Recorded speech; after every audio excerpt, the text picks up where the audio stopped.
Fire signs, tignan natin kung ano po ang mensahe para sa iyo ngayong araw. I'm sending you positive energies. Tignan natin kung ano ang mensahe.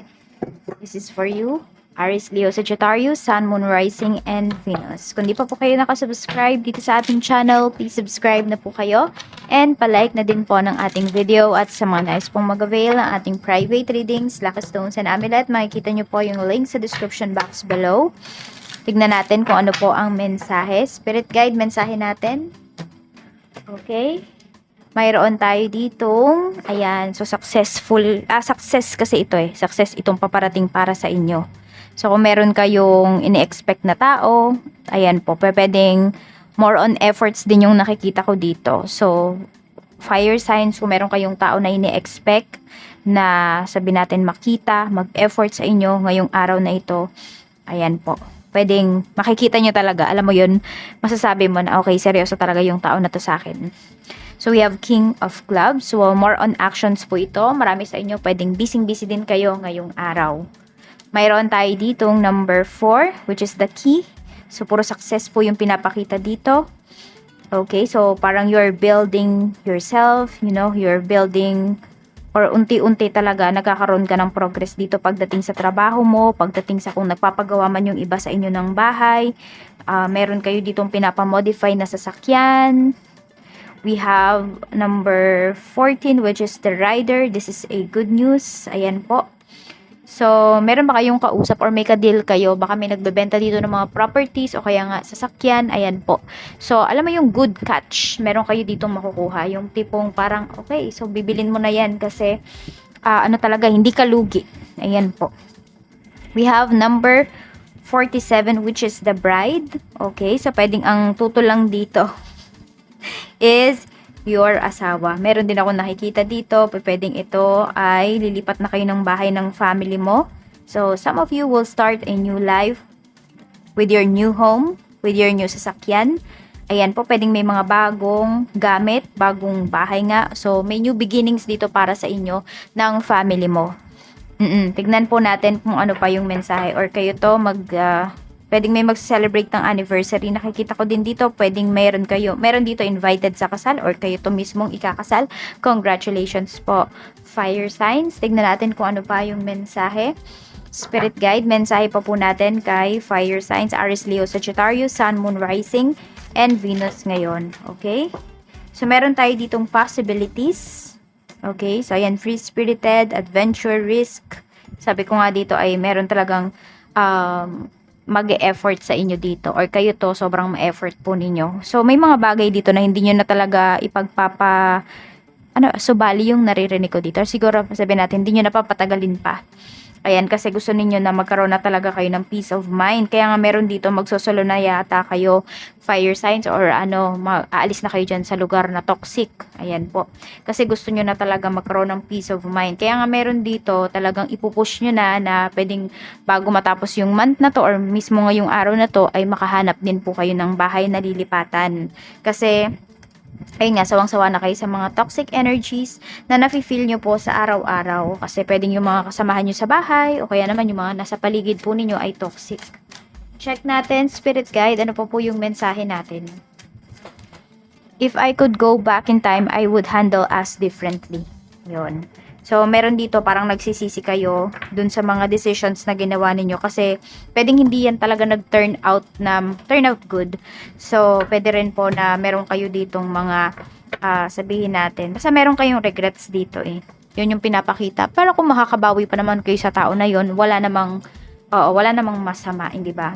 So, or kung kaya nyo pang bumawi dito sa tao na to, so kung sino man itong pinapangakuan ninyo, fire signs, and then you do it. Kung wala naman, edi sa sarili ninyo kayo bumawi. Tignan natin kung ano pa yung mensahe para sa'yo.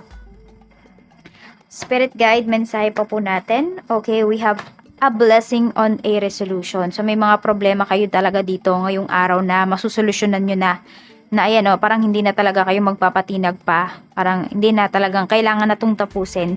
So, tatapusin nyo na po ito. Tignan naman natin pagdating sa trabaho, kamusta naman? Spirit guide, pagdating po sa trabaho, kamusta naman po ngayong araw na ito? Pagdating kay fire signs. Okay, meron tayong 3 of Cups, but in reverse. Tapos meron tayo ditong number 16, which is the ship. So, ito, di ko alam kung ano ba, nasaan ba kayo? Nasa cruise ship ba yung iba sa inyo? Fire signs, dyan ba kayo nagtatrabaho? Ayan po, so meron kasi dito, pwede rin sa trabaho mo, may mga magyayaya sa'yo na lumabas. May mga magyayaya sa'yo dito na parang ano ba, uy, punta tayo sa ganito. So, yun, baka uwi yata kayo mga laseng yung iba po sa inyo. Oo, yan, parang pwede rin kasi meron kang yung iba sa inyo, meron kayong coworker nga dito na pwedeng ikakasal ngayong araw. So, pwedeng pupuntahan nyo muna bago kayo umuwi. So, meron dito mau-over sa party. Ayan. So, tignan natin. Okay. So, kung meron naman dito, hinihintay kayo ng mga papeles para po sa inyong pag-alis. Kasi nga yung iba pwedeng nagtatrabaho sa cruise ship or nagtatrabaho kayo sa ibang bansa, sa malayo. Ayan po, makukuha nyo na yung inyong papeles. Some of you, pwedeng 3 days pa yung aabutin. Tignan natin pagdating naman sa negosyo, kamusta?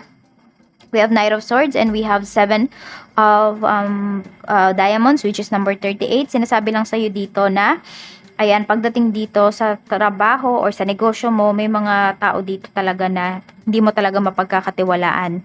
So, meron din dito kliyente na handa naman siyang magbayad ng rush fee. So, singilin mo na lang. Or kung merong nagmamadali dito, i-offer mo na, okay naman po, kaya naman po namin dalhin, kaya naman namin pong gawin, basta add na lang po ng payment for rush orders. Parang ganon.